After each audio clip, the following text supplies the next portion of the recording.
Hello, it's Polish Paul VR. Welcome to the channel. We are here today to do some more PlayStation VR2 news.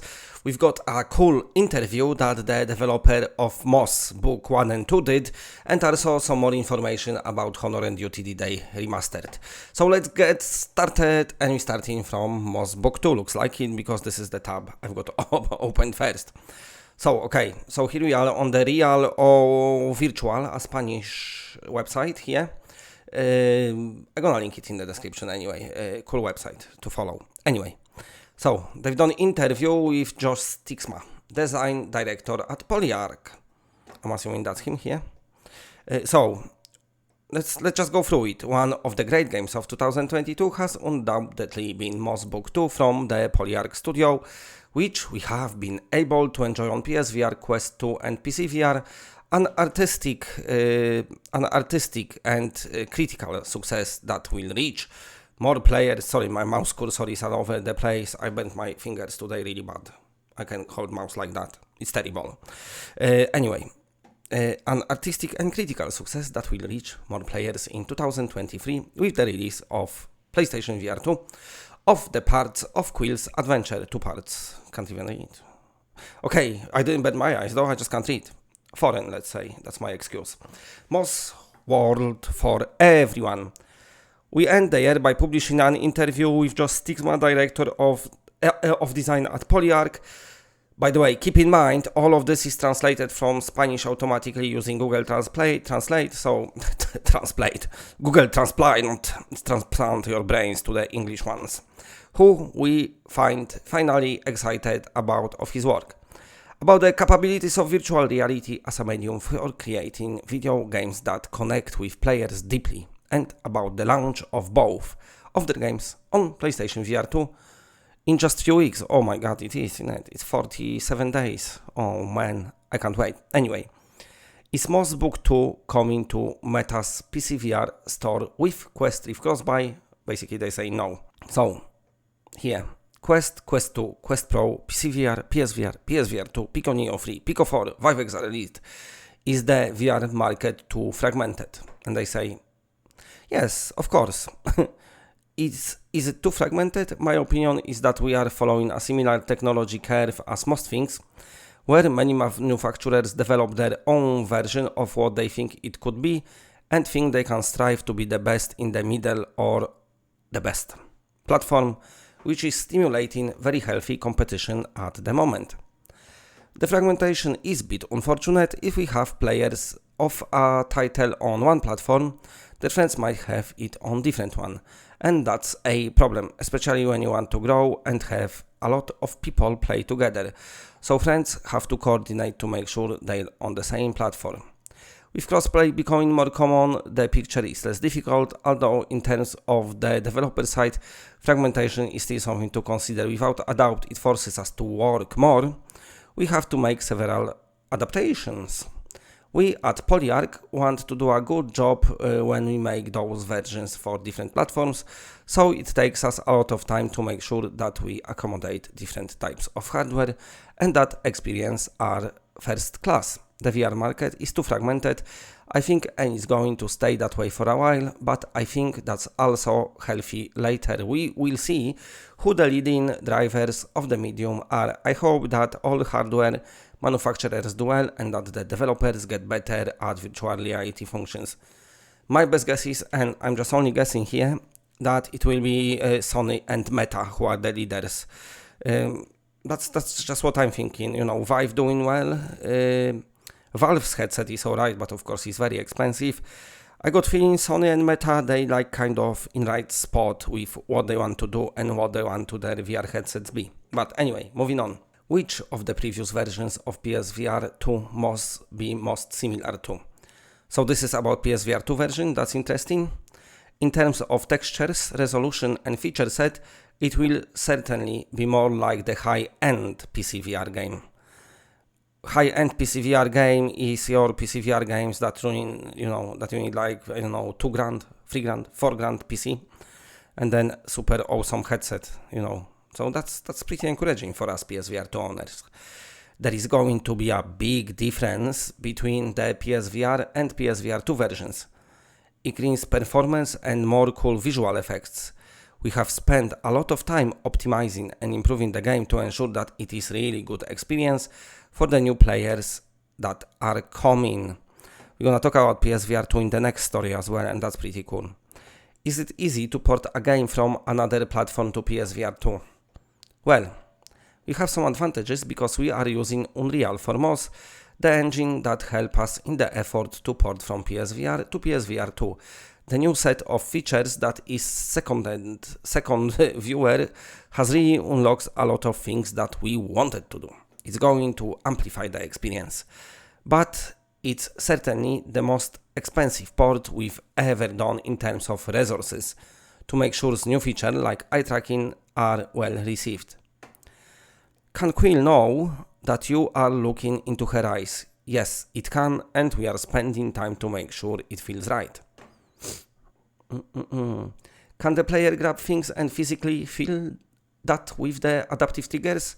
Yes, but when we started using that feature with everything and everywhere, it didn't feel so good, and we knew we had to see where in the game it worked and where it didn't.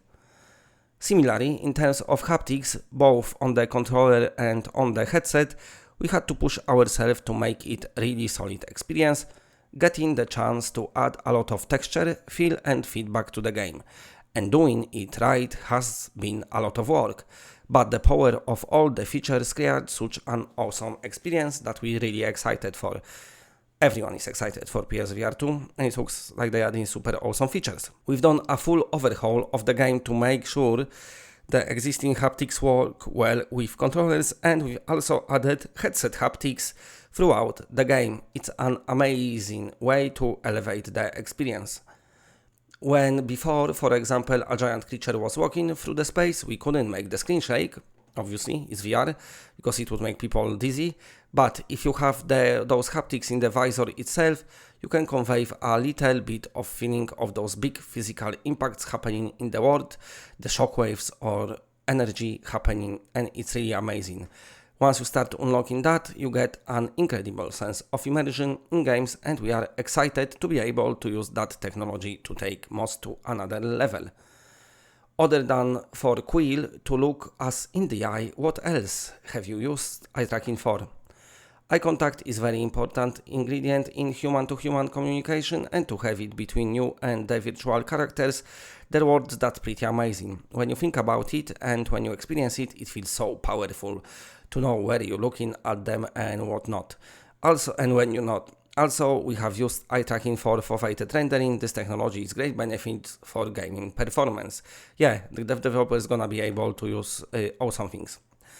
Are they excited for the launch of PSVR 2? We have seen a lot of headsets come out with higher resolution field of view, without cables, without external sensors for tracking, with the possibility of playing without controllers, etc. With PSVR 2, I am excited it because it represents a great technological leap.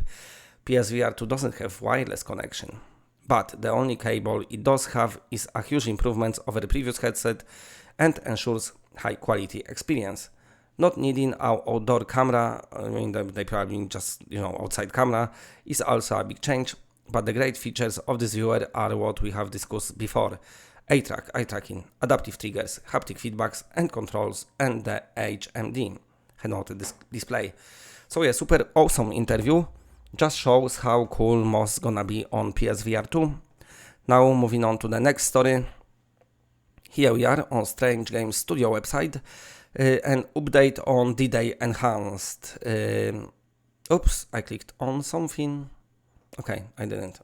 It's a bit. Okay, D-Day Enhanced for the next game. So, with D-Day Enhanced DD, it's called, we're looking back to one of our best games and bringing it to PSVR 2 to take advantage of improved visuals, capabilities and the new features that PSVR 2 offers. When it first launched, D-Day's 32 players matches were incredibly fun and chaotic, you all know it.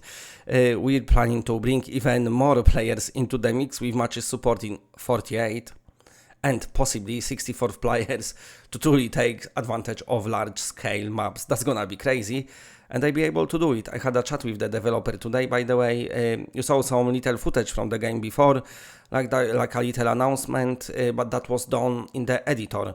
So you see that footage then had all the special effects and post-processing and everything else what they can add. So they're not gonna show any more footage, I don't think, at the moment until they're ready. But the upgrade will be huge. From what I spoke to them, it's a struggle to showcase how good the game looks without having a headset. Your 4K textures and everything, and how sharp everything is. But hopefully they're gonna manage to show us the way how to, how they're gonna do it. I don't know, but it's gonna be big improvement. Anyway, one aspect of D-Day that we never fully implemented was spatialized audio. Your 3D audio, I think that means. With D-Day Enhanced, we're taking advantage of the PS5 audio capabilities to bring true spatialized audio to the game. You'll be able to intuitively know where players are just by the sound of their weapons. We also going to add the option for manual reloading for players who really wanted to add immersion of realistic weapon handling. Now they can, because of course we've got better controllers with thumbsticks. We looking to tune is so that manual reloading can be faster than automatic, but will take some practice to become that proficient. One aspect of D-Day that we felt was missing, that's cool, was the use of vehicles. We've been making a number of enhancements to the maps, and one focus of that is to make maps where vehicles are much easier to use. That's good to hear. Hopefully this, along with making vehicles takes less damage from bullets, and hence not explode frequently, will allow vehicles to become a larger part of gameplay. I must say, yes, the vehicles was exploding too much. The video footage we've made so far simply doesn't capture the visual. I spoke about it. The visuals upgrade we've made so far. So we're going to hold off showing any footage at the moment after playing D-Day Enhanced on PSVR PSVR2. For the past few weeks, I put on the original D-Day on PSVR to take some videos for comparison. When I first jumped into a match on PSVR, my first impressions was, how did we play like this? The clarity of PSVR 2 is such an improvement, and I think everyone is going to be thrilled with the upgrade it offers. In the coming weeks, we start showing off some footage as we make further enhancements, and we have some footage that hopefully show off how great the game truly looks on PSVR. Today's news video is just a lot of reading. When D-Day Enhanced launches for PSVR 2, the game will be a free upgrade for owners of the original PS4 version. Unfortunately, crossplay with PS4 will not be possible due to mainly changes in the maps, and the Battle Royale mode from PSVR map wouldn't be able to handle. As we get closer to being release ready, we look at the announced release schedule of games and try to pick the date that it's best. Follow them on Twitter. So yeah, super cool news about this game. It's gonna look great. You just don't saw it yet properly. You just saw footage from the editor. Of course, it's a cheap game, cheap and cheerful. We all played it. It was super fun playing it. I'm not the biggest online player, and I loved Honor and Duty D-Day, so I'm looking forward to jumping back into that one. Okay, that's it for today. Big shout out to all the patrons. Stay tuned to the channel for latest PSVR 2 news. And that's it, bye.